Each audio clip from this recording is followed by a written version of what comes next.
I know, you guys work in advertising, you may know this guy. This is a quote. This is real, I didn't make this up. This is probably the biggest load of bollocks anyone has ever written. I mean, this guy, clearly, according to that statement, is a jumped-up car salesman. Could sell you anything. Doesn't care what he looks like. But what he doesn't understand is that looks and good sales go hand in hand. You can't. Well, mind you, some people do manage, to sell shit. But by and large, in our industry, things have to look good. You have to be reasonably intelligent as well in order to promote good sales. Just want to give you a quick overview, because I believe, I'm obviously a type designer and type and typographer, and type is very close to my heart. So I want to give you a quick overview of kind of like the history of how important type has been in terms of branding and in terms of like communication. And the whole thing started probably about 20,000 years ago. Drawing from the caves in south of France. I can never remember what they're called. Lascaux. Yeah, exactly. And I think these are pretty much some of the earliest caves, cave drawings that have been discovered. And it shows clearly the need for human beings to communicate via visual means. And in a sense, in a wider sense, this is typography. It tells a story like typography does. What we have now with type, is a far more abstract, kind of far more stylistic or styled way. But this tells a story. So it's the very beginning of type.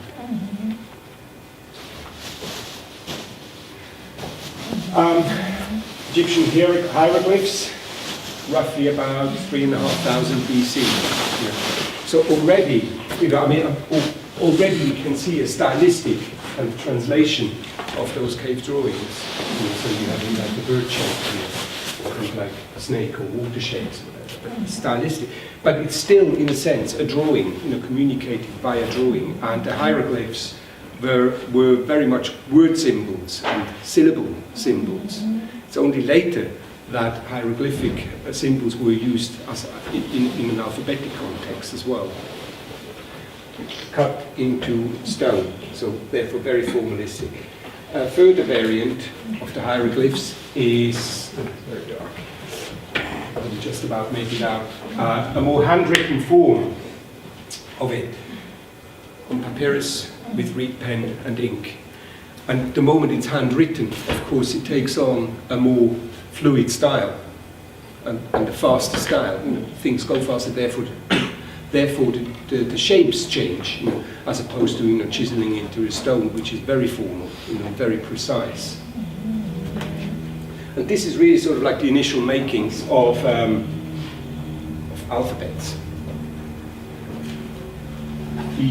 This one is cuneiform, about 2000 BC, 2500 BC, used in Persia, Babylonia, and this type of writing, this script, was used exclusively to record. It wasn't used in a sense for day-to-day communication.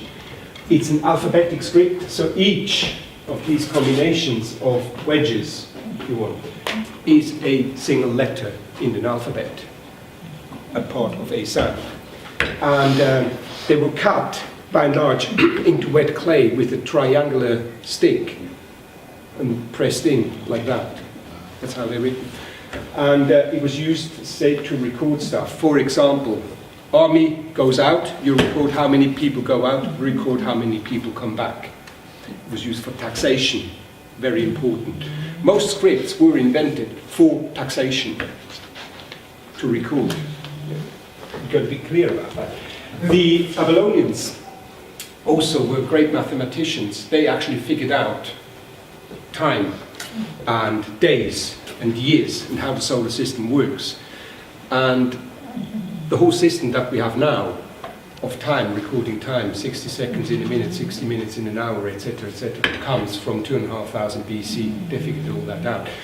And they also worked on not on the decimal system, but on the dozen system. And it's actually really easy to count because you have 4 fingers, three parts on each finger each. So So you can count 1, 2, 3, 4, 5, 6, etc., etc. Makes counting in mathematics fairly easy to do it in your head. You know, obviously the decimal system nowadays makes it even more easy for us, and in computing terms as well. Anyway, moving on to about 1200, 1300 BC, Greece. This is sort of like the first time we find a really like an alphabet in the traditional sense. Now, the Greek system came out of the Phoenician script system, which in turn came out of the hieroglyphic system. And the Phoenicians already introduced the alphabet, but it wasn't as formalized, it wasn't as precise as the Greek alphabet.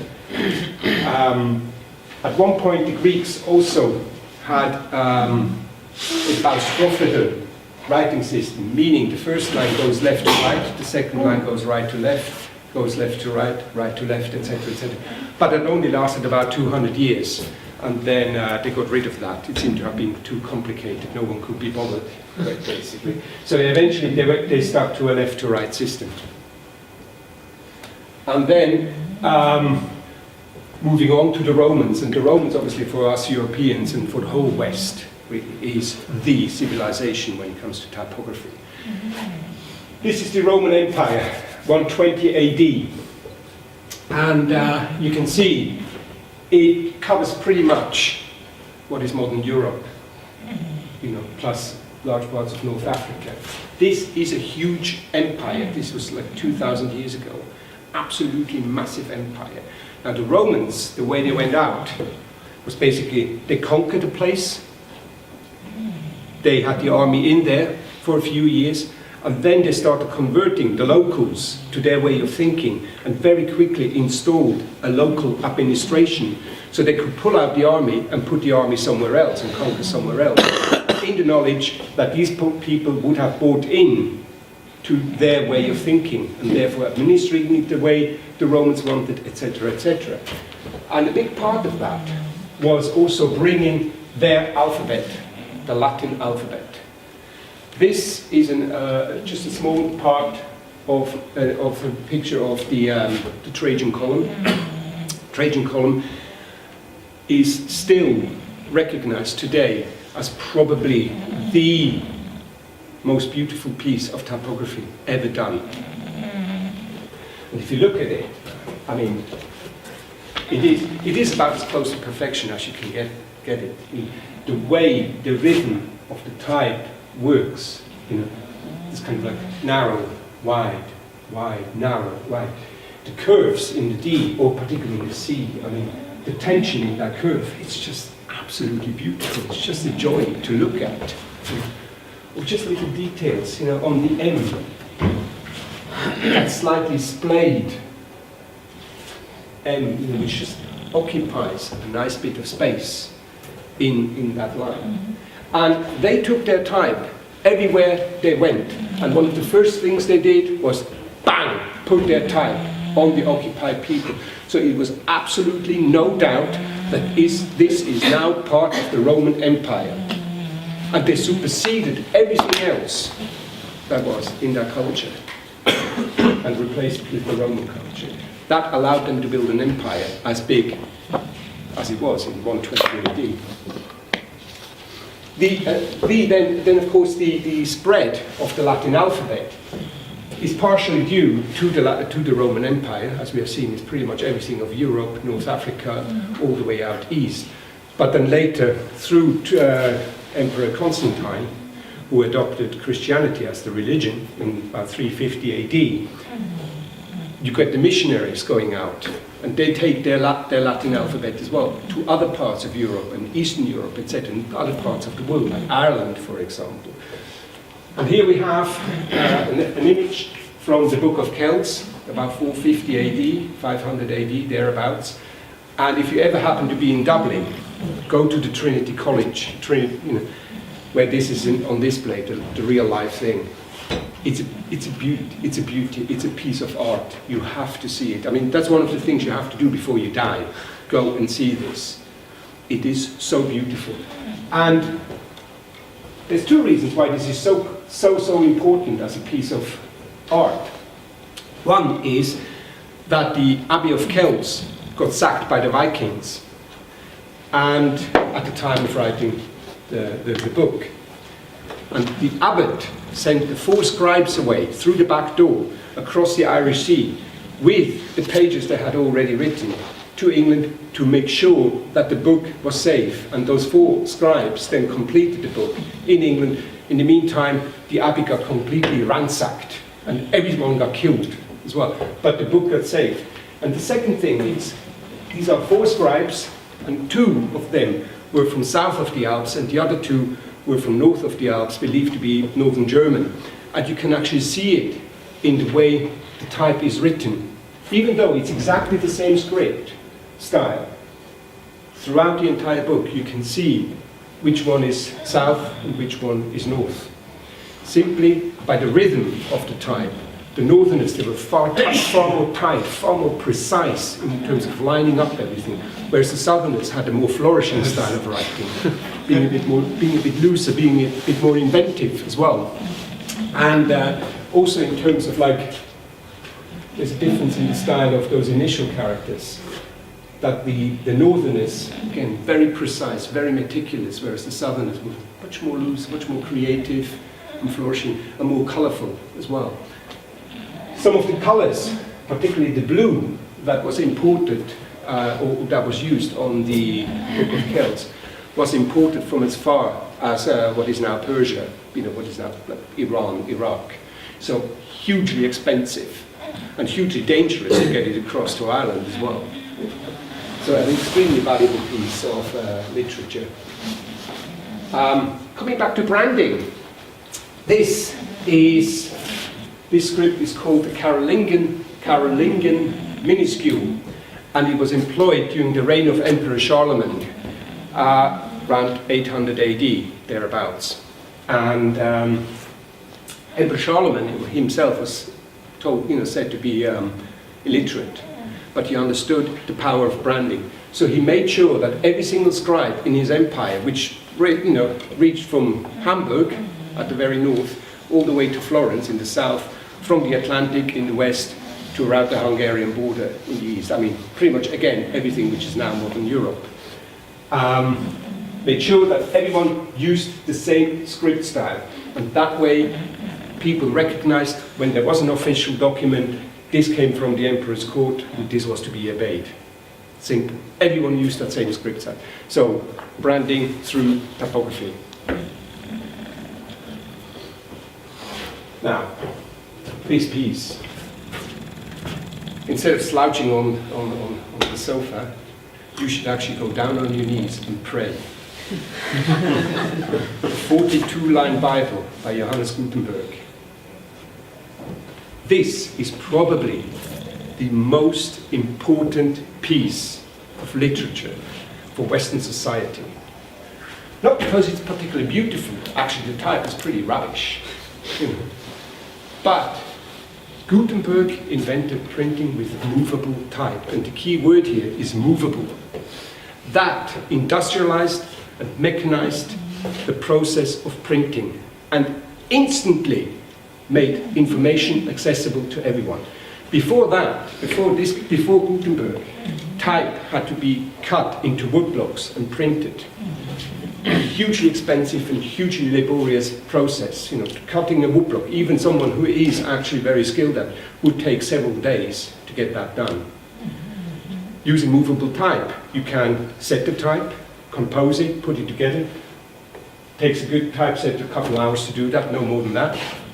Print it, disassemble it, and recycle the same characters again. So you're industrializing the process, and you make it cheaper, therefore. 1451, this was printed.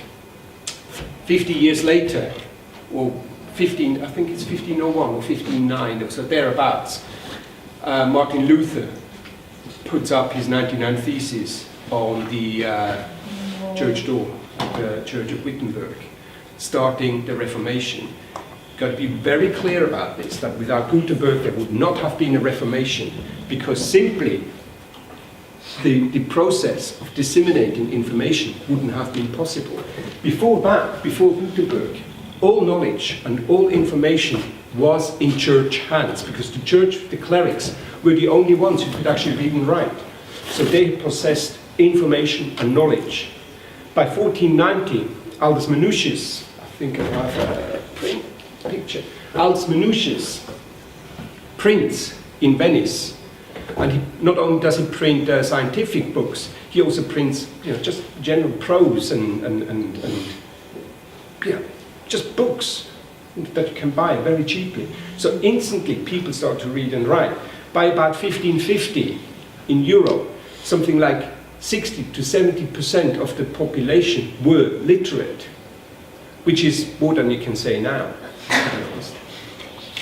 I mean, in America, for example, they reckon that about 40% of the population is functionally illiterate, meaning yes, they recognize the letters, but they haven't got a clue what they're reading. Didn't happen back then. People knew exactly what they were reading. They were well informed. So by the time the Reformation comes about, you have a complete shift of society away from the rule of power of the church to trade, to commerce, to the power of commerce. A complete shift. Very, very important. And I think this is important to remember. This is why, when you happen to be in the British Library, go down into the manuscript room and see the Gutenberg Bible, because the British Library has 2 of the 5 remaining originals. And I think one is in Mainz in the Gutenberg Museum, and another 2 of them are at the Library of Congress in Washington. So go down on your knees and pray, because without that book, you would not be here. You have to be very clear about this. We would not have certain things. This is how important that shift is. Anyway, moving on to more modern times. We all know this. The underground corporate identity was introduced in 1917 when Frank Pick was CEO of London Transport, and at the time London Transport consisted of private and state-run, or London-run, government-run organizations, each one with their own livery. So it got so bad that people didn't quite figure anymore, if they buy a ticket from one company, if they could actually change tram or bus or train and go on to someone else's. So Frank Pick said, enough of this. Everyone who is part of London Transport, whether that is private or not, has to have the same livery, has to have the same identity, so people can actually understand the whole process of being in public transport. So he had, obviously, the roundel design, and Edward Johnston designed the type for London Transport, which is still in use today, and actually very successfully. I think as a piece of typography, it makes it very clear, this is London Transport, no one mucks about with it. What's wrong with this? No! This is so wrong! Helvetica 75. London Transport. I didn't make this up. This is real. Over at Tower Bridge. Yeah. What plonker put this sign together? I mean, London Transport has a manual, a brand manual about that thick, which tells exactly what type to use at what sizes and where. So how on earth can you not see the difference between this and the London Transport type? You don't even have to be that typographically educated to see the difference. This is just wrong. This person, No, we're going into fascism now. So. But speaking of,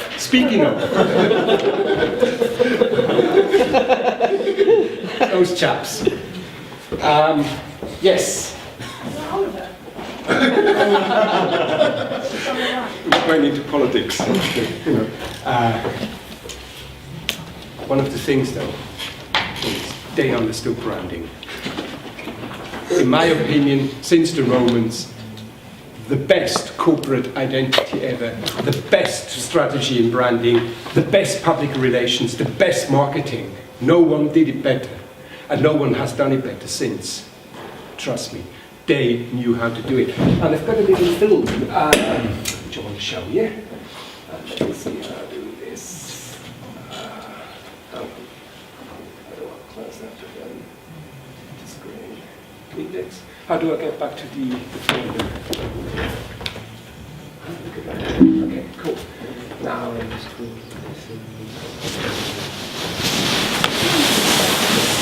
bear with me one second. Forget's gone missing.